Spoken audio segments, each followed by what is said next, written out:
Ich finde das so spannend, dass diese Weltraumbehörden, obwohl sie von so unterschiedlichen Ländern kommen, sage ich mal, es schaffen, ihre gemeinsamen Zukunftsvorstellungen im Weltraum in diesem Dokument sozusagen zusammenzukriegen.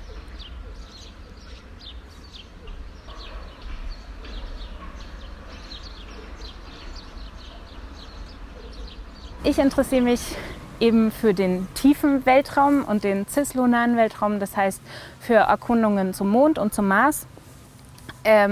Und mich interessiert,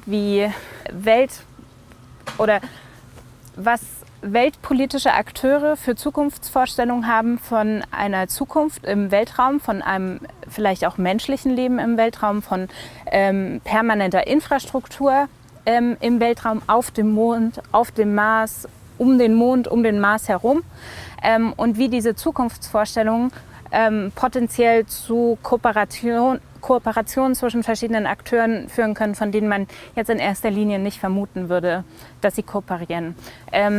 Spezifisch gesagt interessiere ich mich für das Monderkundungsprogramm von den USA und den Partnern von der USA und von China und Russland und den Partnern von China und Russland.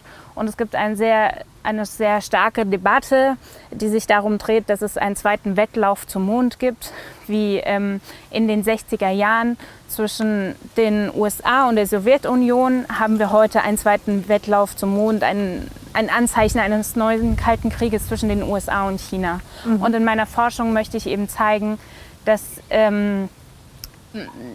die Vorstellungen, die jeweils die USA und China zum Beispiel haben, überhaupt nicht so unterschiedlich sind von was im Weltraum passieren soll, wie zum Beispiel Ressourcen ausgebeutet werden soll, welche Aktivitäten da stattfinden sollten. Und es ist eher eine Frage von Regelungen, oder dass es eine Frage ist, wie man Regelungen findet, wie man miteinander umgeht, statt dass es eine grundsätzliche Frage von Gegensatz politischer Systeme zum Beispiel geht. Also es ist nicht so, dass das jetzt so aussieht, als wenn China was völlig anderes im Weltraum machen wollte als die USA zum Beispiel. Das finde ich so besonders faszinierend, dass man sich da zum Beispiel die Technologien anschauen kann, die dafür designt und geplant werden und die ja auch schon zum Mond geflogen sind. Und man könnte zum Beispiel annehmen, dass die unterschiedliche Zwecke haben oder unterschiedlich aussehen, aber es sind die gleichen Technologien, die die gleichen Zwecke erfüllen sollen. Zum Beispiel die Extrahierung von Wassereis auf dem Mond oder wie man den Mondstaub, Regolith, wie man den als Bausubstanz verwenden kann und da zum Beispiel wie Steine draus 3D drucken kann, um dann Häuser oder Strukturen damit zu bauen. Und daran sieht man schon, dass es ähnliche Vorstellungen gibt, jetzt spezifisch anhand des Mondes gesprochen, was mit dem Mond passieren soll. Es soll Wassereis entzogen werden, die Mondoberfläche soll benutzt werden, um permanente Infrastruktur zu bauen.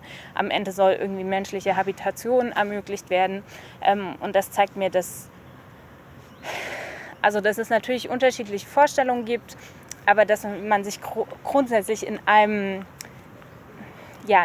Universum sozusagen von Ideen bewegt und dass, glaube ich, diese Übereinstimmung auch zu eher einem politischen Konsens führen wird oder dass politischer Konsens wahrscheinlicher ist, als es vielleicht öffentlich dargestellt wird und auch in der Wissenschaft diskutiert wird.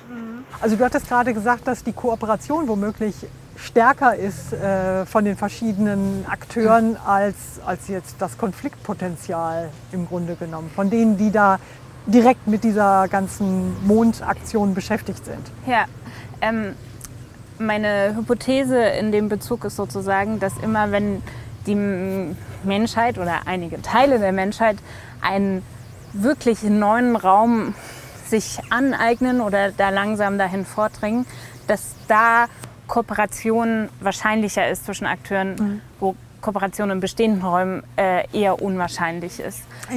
Und das war eben in den 50er und 60er Jahren war das zum Beispiel der erdnahe Raum. Das war das erste Mal, dass wir Satelliten hingeschickt haben. Und da gibt es sehr viel Literatur dazu, dass es eigentlich eher eine ungewöhnliche Zusammenarbeit gab zwischen den USA und der Sowjetunion. Und das ist jetzt natürlich nicht mehr so, wo der erdnahe Raum, der erdnahe Orbit und der geosynchrone Orbit, die sind so übervölkert und es sind so viele verschiedene Akteure und neue Technologien und so weiter. Da kann man nicht mehr von einer außergewöhnlichen, extraterritorialen Kooperation sprechen. Aber eben meine Hypothese ist, dass wir diese Räume getrennt betrachten müssen und dass der Mond jetzt schon so langsam umstrittenes Territorium ist, dass wir schon sehr viel Technologie zum Mond schicken und auch Satelliten im Mond haben und dass es schon schwieriger wird, das zu koordinieren. Genau, und dass wir so immer weiter vordringen. Und das, was früher zum Beispiel die Antarktis war oder die Arktis, dass das jetzt der Mond ist und dass es in 50 Jahren der Mars sein wird und in 100 Jahren, wer weiß, was sein wird. Genau. Ja. Du hast was mitgebracht. Was hat das mit deiner Forschung zu tun? Genau, ich habe einen globalen Erkundungsplan mitgebracht. Der wird von einer Gruppe ausgestellt, die einen sehr gängigen Namen hat, die Internationale Weltraumerkundungskoordinierungsgruppe. Schlanker Titel. Das ist ein Zusammenschluss von 27 Weltraumbehörden, die alle paar Jahre eben so einen gemeinsamen Plan rausgeben mit einer sag ich mal, gemeinsamen Vision, was in den nächsten 20, 40 Jahren in der Weltraumerkundung passieren soll, welche Technologien dafür entwickelt werden müssen. Und was ich daran so spannend finde, ich hatte ja vorher gesagt, dass es so übereinstimmende Vorstellungen gibt. Und ich finde das so spannend, dass diese Weltraumbehörden, obwohl sie von so unterschiedlichen Ländern kommen, sage ich mal, es schaffen, ihre gemeinsamen Zukunftsvorstellungen im Weltraum in diesem Dokument sozusagen zusammenzukriegen.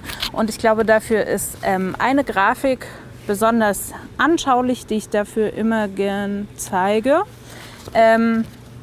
Und das ist eben genau diese Grafik. Und hier sieht man, dass es einen gemeinsamen Plan gibt, die menschliche Präsenz im erdnahen Orbit zu verstetigen. Zum Beispiel mit mehr Raumstationen wie die internationale Raumstation und auch den Zugang dazu zu erleichtern, aber dann auch den Mond zu erschließen, menschliche Erkundung auf dem Mond zu ermöglichen, auch längerfristige menschliche Erkundung und permanente Infrastruktur und die Technologien, die ich vorhin erwähnt hatte, und dann später zum Mars und da quasi dieses Vorgehen wiederholen und nach dem Mars eben. Also der Mars ist im Moment das Endziel, aber es kündigt sich schon an, es geht auch über den Mars hinaus sozusagen. Und ich finde das so faszinierend, dass es 27 Weltraumbehörden schaffen, das in so einem Bild sozusagen darzustellen, was ihre Vorstellungen davon sind. Und das sind nicht nur irgendwelche Weltraumbehörden, das sind die Weltraumbehörden, sage ich mal, unter anderem von den führenden Weltraumstaaten, die wir auf der Erde haben. Das heißt die USA, Russland, China, sehr viele europäische Staaten, Japan, zum Beispiel Kanada. Ja, genau, es sind eben sehr viele. Und was in dieser neuesten Aufgabe, die ist von 2024, interessant ist, dass auch immer mehr kleinere Weltraumbehörden dazukommen. Und das mache ich ja auch. Ich rede von den USA und von China und von Russland und vielleicht noch von Europa. Aber die Politik des tiefen Weltraums und des Mond und des Marses wird nicht nur bestimmt von diesen großen Staaten, sondern es gibt auch sogar kleinere Staaten, sage ich mal in Anführungszeichen, die man vielleicht weniger damit verbinden würde. Da fallen mir konkret ein Brasilien. Brasilien ist sehr aktiv, damit die Mondpolitik mitzugestalten. Brasilien hat zum Beispiel das US-amerikanische Mondprogramm mit unterschrieben und entwickelt ein Programm, wie man Kichererbsen und Süßkartoffeln auf dem Mond quasi ziehen kann. Und die sagen, wir möchten unsere landwirtschaftliche Fähigkeiten und Kompetenzen nutzen, die wir als Staat haben sozusagen und die auf den Mond bringen. Und wir haben was ganz Besonderes beizutragen, aber auch im Bereich von der Weltraumgesetzgebung und des internationalen Weltraumrechts sind die sehr aktiv. Und ein anderer Staat, der mir da auch einfällt, ist Rumänien. Woran man vielleicht gar nicht denken würde. Die haben zum Beispiel auf der UN-Ebene die Gruppe zur Koordinierung der Mondaktivitäten gegründet, die letztes Jahr gegründet wurde, was ein super wichtiges Instrument ist, jetzt um sozusagen diese gemeinsamen Regeln zu finden, die es eben noch nicht gibt. Genau. Also das finde ich auch super spannend rauszufinden. Also ich bin ja auch mit so einem Mindset rangegangen mit, aha, wichtig ist, ich muss mir die USA angucken und ich gucke mir Russland an und dann bin ich auf China gestoßen und so weiter und die ESA, also die europäischen Staaten auch. Aber rauszufinden, wo sich diese Fähigkeiten und dieser Einfluss auch bemerkbar machen kann von Akteuren, von denen man das nicht vermuten würde.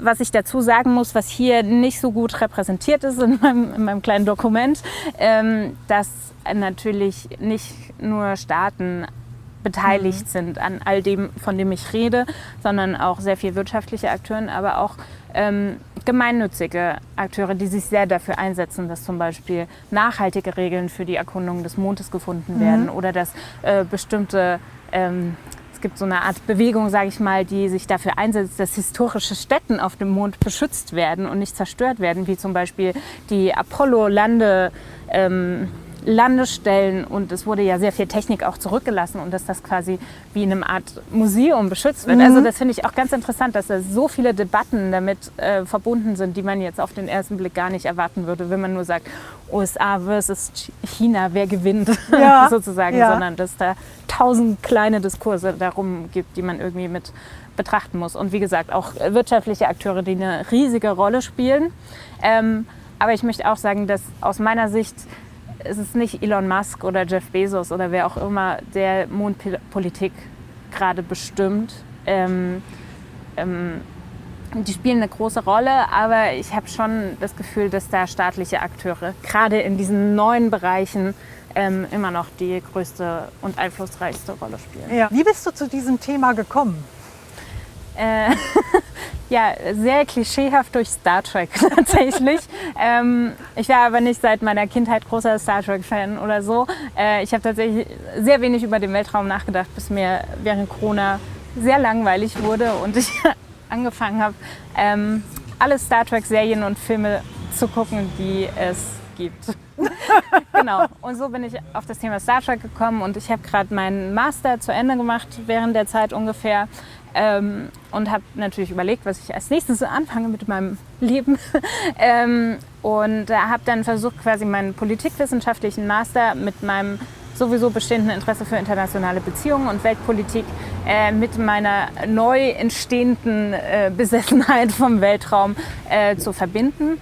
Und ich habe mich auch bei der ESA, also bei der Europäischen Weltraumbehörde, beworben, zum Beispiel für Stellen, für die ich sehr viel recherchieren musste und wo sich schon so erste Entwicklungslinien für mich herausgestellt haben, die jetzt in meine Forschung einfließen sozusagen. Da bin ich während der Recherche für diese Stelle bin ich sozusagen so langsam mit der Idee aufgekommen für die konkrete Forschung, die ich jetzt mache. Ja, also du hast dich nicht auf ein Praktikum oder sowas beworben, sondern auf eine reguläre Stelle und um dich dazu bewerben zu können, hast du halt recherchiert. Ja, es ist reguläre Stelle, das heißt Young Graduate Trainee. Das heißt, die ESA hat so ein Programm für Leute, die gerade ihren Master gemacht haben, dass sie quasi so Einstiegspositionen bieten. Es ist kein Praktikum, aber es ist eine befristete Stelle sozusagen, um den Einstieg in diesen Sektor zu schaffen. Genau.